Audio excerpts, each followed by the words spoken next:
নমস্কার, আমি তমগ্ন দাস বলছি। আপনারা এর আগে আমার অনেক ভিডিও দেখেছেন জাল এসসি/এসটি সার্টিফিকেট নিয়ে। জাল আধার, জাল ভোটার কিন্তু একটা সমস্যা। তার আগে আজ গত দুদিন ধরে 14 তারিখে একটি নোটিফিকেশন বেরিয়েছে কাস্ট সার্টিফিকেট রিভেরিফিকেশনের জন্য, এবং সেটা অনগ্রসর কল্যাণের ওয়েবসাইটে আপনারা পেয়ে যাবেন।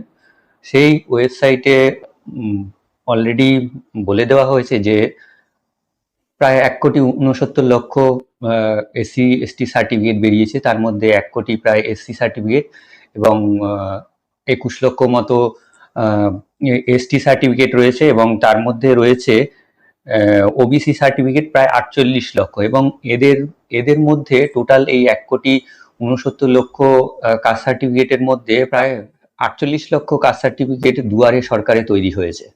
এবং এই দুয়ারে সরকারের কাস্ট সার্টিফিকেট আপনারা জানেন খুব ভালোভাবেই যে বিগত সরকারের আমলে কিভাবে তৈরি হয়েছে, খুব তাড়াতাড়ি, খুব ফটাফট মানে হয়ে গেছে, এবং কোনো সেরকমভাবে ডকুমেন্টস দেখাই হয়নি।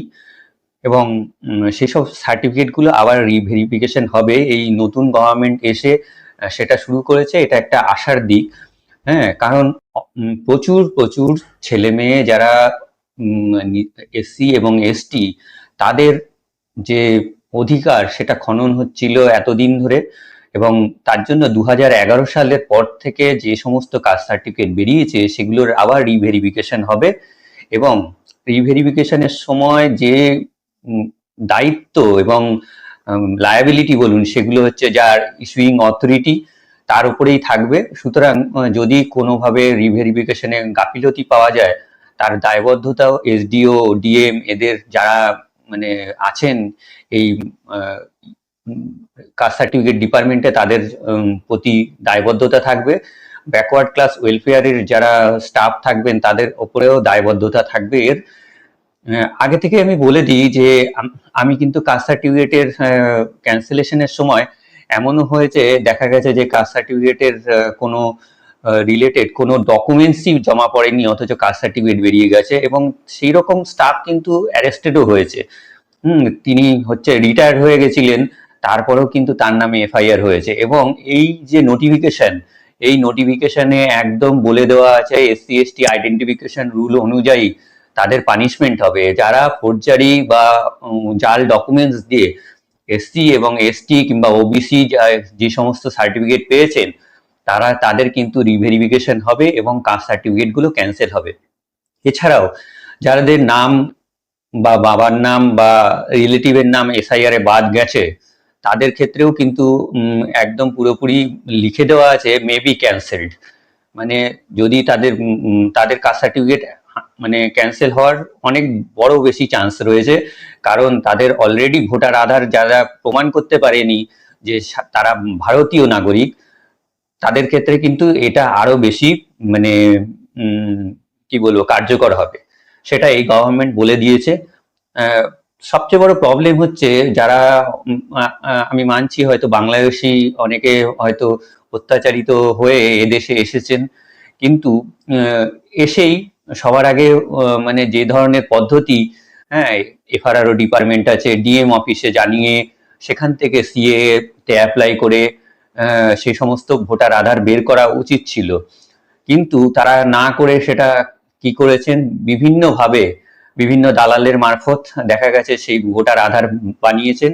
এবং সেই ভোটার আধার খালি বানাননি, তারপরে খুব তাড়াতাড়ি যেহেতু ভোটার আধার জাল বানানোর এক্সপিরিয়েন্স আছে, সঙ্গে সঙ্গে কাস্ট সার্টিফিকেটটাও বানিয়ে নিয়েছেন।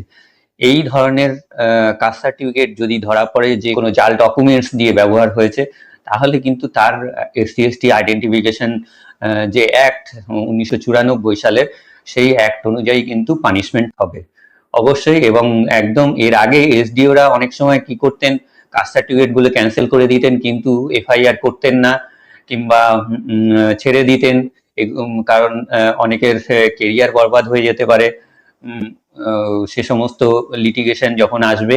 তাই জন্য কিন্তু অনেক সময় এসডিওরা আগে ছেড়ে দিতেন, কিন্তু এবার কিন্তু একদম পুরোপুরি নোটিফিকেশনের মধ্যে একদম পুরোপুরি লিখিতভাবে বলে দেওয়া আছে যে এসসি/এসটি আইডেন্টিফিকেশন রুল অনুযায়ী বা SC/ST আইডেন্টিফিকেশন অ্যাক্ট অনুযায়ী কিন্তু এদের বিরুদ্ধে ব্যবস্থা নেওয়া হবে। সুতরাং যারা যারা 2011 সালে কাস্ট সার্টিফিকেট পরে বের করেছেন, তৎপরতার সঙ্গে পূর্বতন গভর্নমেন্টের আমলে যেখানে খুব বেশি ভেরিফিকেশনই হয়নি, মানে তার কাস্ট নিয়ে টেবিলে বসে অনেক সময় দেখা গেছে টেবিলে বসেই কাস্ট সার্টিফিকেট বানানো হয়েছে। আমার এরকমও ইনভেস্টিগেশন আমি কিছু পেয়েছি, যেগুলোর FIR হয়েছে সেগুলোতে আমি দেখেছি যে সেই হয়তো ঠিকানাটা নেই, সেখানে হয়তো পোড়া বাড়ি, সেই পোড়া বাড়ির অ্যাড্রেসে মানে বেশ কয়েকজন কাস্ট সার্টিফিকেট বানিয়ে নিয়েছে সেখানে থাকি বলে, অথচ দেখা গেছে সেখানে একটি মুসলিম বাড়ি। এরকমও দেখা গেছে কাউকে ভাই বোন বানিয়ে কাস্ট সার্টিফিকেট বানানো হয়েছে। যখনই সারনেম মিলছে তাকে ধরে কোনো রিলেটিভ হিসেবে দেখিয়ে দেওয়া এবং দেখিয়ে দিয়ে কাস্ট সার্টিফিকেট বানিয়ে নেওয়া। যারা যারা এটা করেছেন তারা আমার মনে হয় নিজে থেকে কাস্ট সার্টিফিকেট সারেন্ডার করে দেওয়া উচিত, যে এটা আমার ভুল হয়ে গেছে বলে কাস্ট সার্টিফিকেট সারেন্ডার করে দেওয়া উচিত।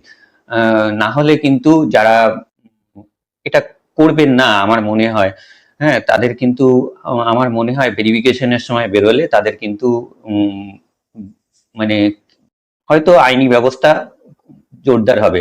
এবং এই এখনকার যে গভর্নমেন্ট রয়েছে, যে সরকার এসছে, সে কিন্তু প্রচুর স্ট্রিক্ট, এটা কিন্তু বোঝা যাচ্ছে। এবং এটা নিয়ে যে ধরনের জালিয়াতি হয়েছে একটা সময় মুড়িমুড়কির মতো, এক একটা SDO অফিসে পার ডে 5,000 6,000 করে কাস্ট সার্টিফিকেট বেরিয়েছে, এবং দুয়ারে সরকারের নামে যচ্ছেতাই ভাবে কাস্ট সার্টিফিকেট বা অন্যান্য সার্টিফিকেট EWS বা অন্যান্য সার্টিফিকেট গুলো বেরিয়েছে। জাতীয় যে সিকিউরিটি বা সুরক্ষা তার তো পরিপন্থী বটেই, এবং SC/ST দের যে কাস্ট সার্টিফিকেট সেটা হনন করার জন্য অনেক বড় পদক্ষেপ নিয়েছিল পূর্বতন সরকার। সুতরাং এই সরকার এসে যখন আমি দেখেছি যে 2011 সালের এই ধরনের একটা ওপর 2011 কাস্ট সার্টিফিকেটের পরবর্তী যে সমস্ত কাস্ট সার্টিফিকেট সেগুলোর ওপরে যখন এই ধরনের নোটিফিকেশন এসেছে, তখন আমার সত্যি বাহবা দিতে ইচ্ছে করছে যে অন্তত একটা গভর্নমেন্ট এসে করাপশনের বিরুদ্ধে এই ধরনের নোটিফিকেশন বের করেছে। এছাড়াও আমি আজকে ধন্যবাদ জানাতে চাই সন্ময় ব্যানার্জিকে, যিনি এক বিশিষ্ট ইউটিউবার।